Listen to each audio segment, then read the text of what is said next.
about spaced learning. No, not learning that happens in outer space, and not what happens when you space out after you learn something. Spaced learning is where you learn something and then have breaks in between when you learn or apply that information again. And some studies show that this increases retention of information. We all want our students to remember what we've taught them past when they finish our class or take their tests and exams, right?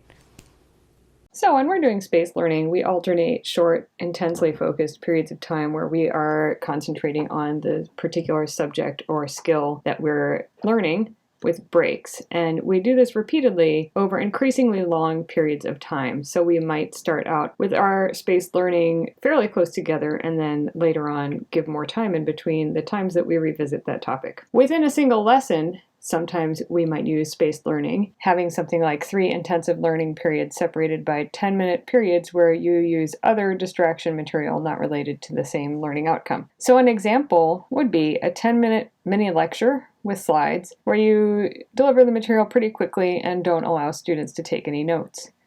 And then after a 10-minute distraction period, you might come back to that information, but add question and answers or quizzes throughout the presentation. And then after another break, you might come back to it and ask your students to apply the topic to a specific task or problem. Students can apply the same concept to their independent studying. This is a way of studying that allows students to store more information in their long-term memory and is more effective than cramming. So rather than cramming right before a test or an exam, students could plan for shorter study sessions distributed at regular intervals throughout the term. Ideally, students would be spending 1 to 2 hours 3 times per week studying for the class. So if a student wanted to apply this at the beginning of the quarter, the first thing to do would be to look at the timeline in the syllabus where you can see subjects covered and tests, exams, quizzes, assignments, that sort of thing. And then make a calendar where preparation and study begins weeks before a test or exam over a particular topic and continues right up until the day of the exam. These study sessions should happen at regular intervals, and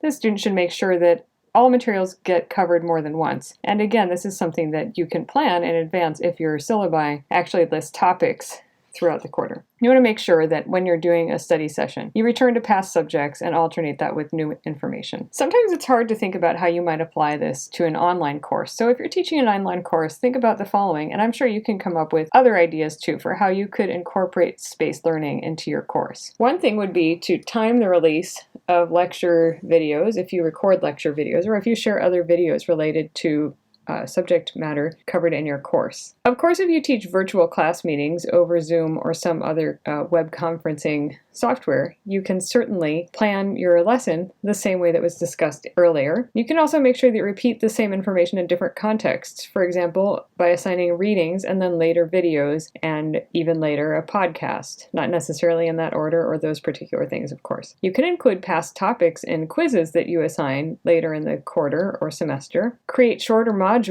or add review modules. Another thing you can do is begin modules with a recap of topics from older modules, or make sure that you relate new concepts to past concepts that you've already covered in the class. Of course, in some classes or subject areas, this is very easy to do. Providing summaries and checklists can also help students with later study sessions they might plan. You may need to streamline your course by tightening up your learning objectives or streamlining your materials. Because obviously, if you're currently covering a lot of materials and you only have time to cover them once, you may not find the time to come back to them later. Try applying spaced learning whether you're a student or a teacher and see how that helps your long-term memory of topics that have been covered in the class.